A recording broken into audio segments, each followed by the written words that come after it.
வணக்கம். Welcome back to our channel. எப்பயும் சொல்கிற மாதிரி ரொம்ப நாளுக்கு அப்புறம் லாங் வீடியோ வந்து போஸ்ட் பண்ணியிருக்கேன். ஏன்னா மினி விலாகில் வந்து பார்த்துருப்பீங்க, அம்மா வீட்டுக்கு வந்து ஷிஃப்ட் ஆகிட்டேன். ஸோ வீடெல்லாம் வந்து செட்டில் ஆகிறதுக்கே ஆல்மோஸ்ட் 1 மந்த் ஆகி போச்சு. இதுக்கிடையில் டைம் கிடைக்கும் போதெல்லாம் வந்து மினி விலாக்ஸ் வந்து போட்டுட்டு தான் இருக்கேன். ஆனால் அதுவுமே வந்து ரெகுலராக போட முடியல. ஸோ பார்ப்போம், இதுக்கப்புறம் வீடியோஸ் வந்து கரெக்டாக போஸ்ட் பண்ணுறேனான்னு சொல்லிவிட்டு. இந்த இயர் வந்து இந்த கன்சிஸ்டன்சி மெயின்டைன் பண்ணணும்னு சொல்லி நினச்சிட்ருக்கேன். அந்த ஒரு ஆர்வத்தில் தான் நேற்று இது வந்து ஃப்ரைடே எடுத்த விலாகு, இன்றைக்கி சாட்டர்டேவே வந்து எடிட் பண்ணி போஸ்ட் பண்ணியிருக்கேன். இதே மாதிரி அந்த ஸ்பிரிட் வந்து இந்த இயர் ஃபுல்லாக இல்லை, ஃபுல்லாகவே எப்பயுமே இருக்கணும் அப்படின்னு சொல்லிட்டு நானே என்னை மோட்டிவேட் பண்ணிக்கிறேன். இப்போ வந்து விலாகில் வந்து போகலாம். இந்த விலாக் வந்து ரெசிபீஸ்லாம் பெருசாக எதுவும் இருக்காது. என்னோடய ரியலிஸ்டிக்காக எப்படி என்னோடய டே வந்து ஈவினிங்லேருந்து நைட்டு எப்படி இருக்கும் அப்படின்றது வந்து நான் வீடியோக்காக எதுவும் ஸ்கிரிப்டிங்லாம் இல்லாமல் அப்படியே இருக்கிறத வந்து நான் காமிச்சிருக்கேன். அன்றைக்கி நைட்டு டின்னர் வந்து அப்பாவுக்கு மட்டும்தான் ரெடி பண்ணுற மாதிரி இருந்துச்சு. அப்பா வந்து எப்பயுமே நைட்டில் வந்து ராகி உப்புமா தான் வந்து சாப்பிடுவாங்க. அது வந்து மாவு ஃபஸ்ட்டு வந்து பிசைஞ்சு எடுத்துக்கணும். உப்புமா வந்து ரொம்ப சிம்பிள் தான். ஒரு சில இது மட்டும் நீங்கள் கரெக்டாக ஃபாலோ பண்ணிங்கன்னா டேஸ்ட் வந்து சூப்பராக வரும். ஃபஸ்ட்டு ராகி மாவில் வந்து தேவையான அளவு உப்பு சேர்த்து நல்லா மிக்ஸ் பண்ணிக்கோங்க. அதுக்கப்புறம் தண்ணி வந்து கொஞ்சம் கொஞ்சமாக ஆட் பண்ணி நம்ம வந்து பிசைஞ்சு எடுத்துக்கணும். புட்டு மாவு வந்து ரொம்ப உதிரியாக பண்ணுவோம், அந்தளவுக்கு இல்லாமல் தண்ணி அதை விட கொஞ்சம் கூட வந்து நம்ம சேர்க்குறோம். அதே மாதிரி தண்ணி சேர்க்கறதுனால அங்கங்கே வந்து நமக்கு கெட்டியாக ஃபார்ம் ஆகும் இல்லையா, அதெல்லாம் வந்து நல்லா உடச்சி விட்டுருங்க. அப்போ தான் வந்து நம்ம உப்புமா ரெடி பண்ணும்போது நல்லாயிருக்கும். ஸோ அதனால் மிக்ஸ் பண்ணி விட்டு ஒரு 10 மினிட்ஸ்க்கு அப்படியே வச்சிடலாம். அப்பாவுக்கு மட்டும்தான் டின்னர் சொல்லியிருந்தேன் இல்லையா, ஏன்னா மதியம் பண்ண லஞ்சே வந்து மீதி இருந்துச்சு. மினி விலாக்லேயே காமிச்சிருப்பேன், கூட்டு ரசம் இதெல்லாம் தான் மதியம் பண்ணியிருந்தேன். ஸோ கூட்டு மீதி இருந்ததுனால தோசை ஊற்றிக்கலான்னு தான், வேறு எதுவும் டின்னர் ப்ரிப்பேர் பண்ணல. பாப்பா வந்து பொடி தோசை மாதிரி கேட்டிருந்தேன், அதுதான் வந்து ரெடி பண்ணியிருந்தேன். பொடி தோசை பண்ணுறப்போ ரொம்ப நைஸாக இல்லாமல் நம்ம கொஞ்சம் ஊத்தப்பம் மாதிரி கொஞ்சம் திக்காக பண்ணிக்கணும். மேலே வந்து நம்ம வீட்டில் அரைச்ச இட்லி பொடியாக இருந்தால் நல்லது, இப்போது தீர்ந்து போச்சு, அதனால் இது கடையில் அரைச்ச பொடி தான். அதை வந்து லோ ஃப்ளேமில் வச்சு நம்ம திருப்பி போட்டு எடுத்தோன்னா மேலே வந்து கிறிஸ்பியாகவும் உள்ளே வந்து சாஃப்டாகவும் இருக்கும். நல்லாயிருக்கும், ட்ரை பண்ணி பாருங்கள். கண்டிப்பாக பொடி தோசைக்கு நல்லெண்ணெய் ஆட் பண்ணால் தான் அந்த ஃப்ளேவர் வந்து நல்லாயிருக்கும்.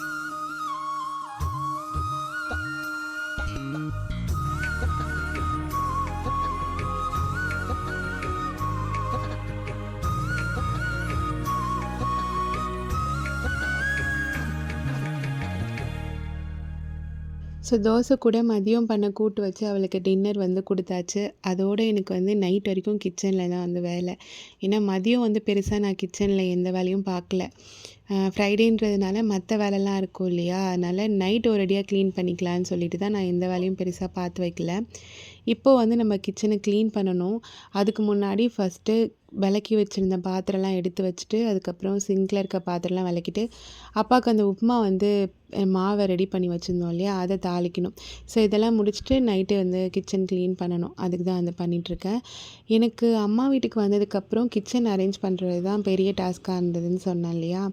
அது ஏன்னா இது வந்து நான் இருந்த வீடு வந்து ரொம்ப குட்டி கிச்சன் தான், ஆனால் மாடுலர் கிச்சன். ஆனாலுமே இங்கே எனக்கு ஸ்பேஸ் அதிகமாக இருந்தாலும் அதாவது கரெக்டாக வைக்கிறதுக்கான இடமும் எனக்கு வந்து கரெக்டாக செட் ஆகலை. ப்ளஸ் வந்து 2 அம்மா வீட்டோட பாத்திரம் திங்ஸ் எல்லாமே இருக்கும், என் இதுவும் இருக்கும். இது 2த்துல நமக்கு வேணும் வேணான்றதை வந்து டீக்ளட்டர் பண்ணணும். அதுக்கப்புறம் அதுக்கு கரெக்டான இடம் வந்து செட் ஆகணும். அதே மாதிரி அம்மா வச்சுருந்த கிச்சன் வந்து டோட்டலாக வேறு மாதிரி இருந்தது. எனக்கு வீடியோ பர்பஸ்க்காக ஒரு சில இதெல்லாம் வந்து மாற்றணும். ஸோ அந்த மாதிரி நிறைய வேலை வந்து இருந்தது. இன்னுமே வந்து கம்ப்ளீட்டாக முடிக்கல. நிறைய ப்ராடக்ட்ஸ் வந்து நான் ஆர்டர் பண்ணியும் அதை இன்னும் வந்து வீடியோவில் காட்டணுன்றதுக்காகவே நான் இன்னும் எதுவும் பெருசாக அரேஞ்ச்மெண்ட் ஃபுல்லாக முடிக்கல. நான் ஒன்று ஒன்றா வந்து மினி விலாகில் வந்து ஷேர் பண்ணுறேன் கண்டிப்பாக. இப்போ உப்புமாவுக்கு மாவு ரெடி பண்ணி வச்சுருந்தோம்ல, அதை வந்து இட்லி பாத்திரத்தில் மாற்றி ஸ்டீம் பண்ணி எடுத்துக்கலாம். இந்த மாதிரி மாவு ஐட்டம்லாம் வந்து நீங்கள் ஸ்டீம் பண்ணும்போது ரொம்ப ஹை ஃப்ளேமில் வைக்காதீங்க. மீடியம் டு லோ ஃப்ளேமில் வச்சிங்கன்னா தான் உங்களுக்கு அந்த தண்ணி வந்து மேலே ஏறாமல் இருக்கும். அது மாதிரி வீடு ஷிஃப்ட் பண்ணதில் நான் கற்றுக்கிட்ட விஷயம் வந்து, இனிமேல் அன்வான்டாக அதிகமான திங்ஸ் வந்து வாங்கக்கூடாதுன்னு சொல்லிட்டு. அது கிச்சனுக்கு மட்டும் இல்லை, நான் ஓவராலாகவே சொல்கிறேன். ஏன்னா நம்ம வாங்கும்போது தெரிய மாட்டுது. இந்த மாதிரி வீடு ஷிஃப்ட் பண்ணும்போதோ இல்லை வந்து ஆர்கனைஸ் பண்ணும்போதோ தான் எவ்வளோ திங்ஸ் வந்து நம்ம தேவையில்லாமல் வாங்கியிருக்கோன்றது அப்போ தான் தெரியுது. அது நமக்கு அரேஞ்ச் பண்ணுறதுக்கும் கஷ்டமாக இருக்குது. ப்ளஸ் வந்து நம்ம யூஸ் பண்ணாமையே அது வந்து வீணாகவும் போயிடுது. அதனால தேவைக்கு ஏற்ற மாதிரி நம்ம வந்து திங்ஸ் வாங்குறது வந்து நம்ம அதை ஈஸியாக மெயின்டைனும் பண்ண முடியும். ஓகே, உப்புமாவுக்கு எண்ணெய் சேர்த்து கடுகு உளுத்தம் பயிறு கடலைப்பயிறு வந்து அப்பாவுக்கு செட் ஆகாது, அதனால் நான் சேர்க்கல. நீங்கள் வேணும்னா ஆட் பண்ணிக்கோங்க. கருவேப்பிலை, காஞ்ச மிளகாய், வெங்காயம், பெருங்காயம் இதெல்லாம் போட்டு தாளிச்சிட்டு வெங்காயத்தை நல்லா லோ ஃப்ளேம்லேயே வச்சு வதக்கிக்கோங்க. மீன்வைல் நம்ம வேக வச்சுருந்த மாவுமே வந்து ரெடி ஆயிடுச்சு. அதை அப்படியே சூடாக வந்து எடுத்து வானலில் வந்து சேர்த்துக்கலாம். இதோட இதை வந்து லோ ஃப்ளேமில் வச்சு நல்லா வந்து நம்ம மிக்ஸ் பண்ணிக்கிட்டே இருக்கணும். உப்பு தேவைன்னா வந்து ஆட் பண்ணிக்கலாம். மாவு வந்து பிசையும் போதே ஆட் பண்ணது எனக்கு கரெக்டாக இருந்தது, அதனால் நான் உப்பு எதுவும் சேர்க்கல. ஆனால் எண்ணெய் மட்டும் அப்பப்போக்கு தேவைன்னா கொஞ்சமாக சேர்த்து நல்லா மிக்ஸ் பண்ணி விடுங்க. மிக்ஸ் பண்ணும்போது அந்த மாதிரி கெட்டியாக எதுவும் ஃபார்ம் ஆச்சுன்னா அதை கரண்டியாலே உடச்சி விட்டு மிக்ஸ் பண்ணுங்கள். ஒரு 10 மினிட்ஸ் இதே மாதிரியே நம்ம வந்து மிக்ஸ் பண்ணி எடுத்தோன்னா உப்புமா வந்து சூப்பராக ரெடி ஆகிடும். எனக்கு இது ஃபஸ்ட்லேருந்தே இந்த ரெசிபி தெரிஞ்சாலும் நான் அவ்வளோ விரும்பி சாப்பிட மாட்டேன். ஆனால் இங்கே வந்ததுலேருந்து எனக்குமே ரொம்ப பிடிச்சிருச்சு. அப்பாவுக்கு பண்ணும்போது அடிக்கடி நானுமே வந்து இப்போ நிறையா சாப்பிட ஆரம்பிச்சிட்டேன். அண்ட் இது வந்து ரொம்ப ஈஸி அண்ட் ஹெல்த்தியான பிரேக்ஃபாஸ்ட்டு, டின்னர் ரெண்டுத்துக்குமே பண்ணலாம் அந்த மாதிரி ஒரு ரெசிபி.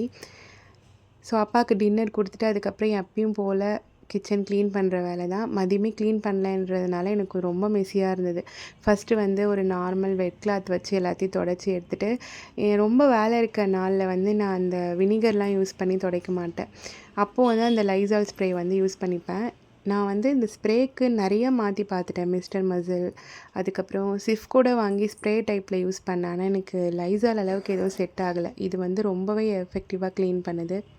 ஸோ அதனால் இது வந்து நான் நான்வெஜ் சமைக்கிற நாள் இல்லை என்னைக்காவது இந்த மாதிரி வேலை அதிகமாக இருக்கும்போது டயர்டாக இருக்கேன்னா அப்போது ஈஸியாக க்ளீன் பண்ணுறதுக்குலாம் இந்த ஸ்ப்ரே வந்து யூஸ் பண்ணிக்கிறேன். மற்றபடி டெய்லி வந்து வினிகர், விம் லிக்விட் யூஸ் பண்ணி DIY லிக்விட் நானே வச்சுருப்பேன் இல்லையா, அதுதான் வந்து யூஸ் பண்ணுறேன். நம்ம வந்து அப்போதைக்கு க்ளீன் பண்ணோனாலுமே பெருசாக ஒன்றும் இருக்காது. நம்ம சமைச்சிட்டு வரும்போதே டெய்லியுமே அதை வந்து வெட் கிளாத் வச்சு துடைச்சாலுமே க்ளீனாக இருக்கும். நைட் டைமில் நம்ம இந்த மாதிரி எதாவது ஸ்ப்ரே பண்ணி துடைக்கும் போது நமக்கு இந்த கரப்பாம்பூச்சிலாம் வராமல் இருக்கும். ப்ளஸ் வந்து இன்னுமே நீட்டாக வந்து இருக்கும். ஸோ அவ்வளோதான், இதோட நம்ம டியூட்டி வந்து கிச்சனில் முடிஞ்சிருச்சு. இதுக்கப்புறம் நெக்ஸ்ட் டே மார்னிங் வந்தால் போதும். கிச்சன் மாதிரியே நான் ரெகுலராக நைட்டில் பண்ணுற இன்னொரு விஷயம் வந்து ஸ்கின் கேர். அது வந்து நம்ம இப்போ பார்க்கலாம்.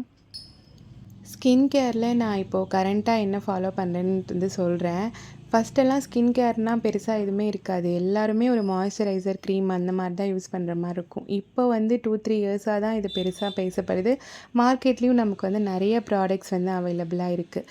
ஸோ மார்னிங், நைட்டு கண்டிப்பாக ஏதாவது ஒரு சீரம் வந்து இன்க்ளூட் பண்ணிப்பேன். இப்போ நான் யூஸ் பண்ணுறது வந்து நைட்டில் ஹைலரானிக் ஆசிட் தான் யூஸ் பண்ணிகிட்ருக்கேன். நான் ஆக்டிவ்ஸ் எடுக்க ஸ்டார்ட் பண்ணப்போ ஃபஸ்ட்டு யூஸ் பண்ண ஆசிட் வந்து ஹைலரானிக் ஆசிட் தான். லாரலோடது யூஸ் பண்ணியிருந்தேன். எனக்கு அது ரொம்ப பிடிச்சிருந்தது. அது ரொம்ப வாட்டரி டெக்ஸ்சராக இருக்கும். ஸ்கின்னில் போட்டோன்னே அப்படியே அப்சர்வ் பண்ணிக்கும்.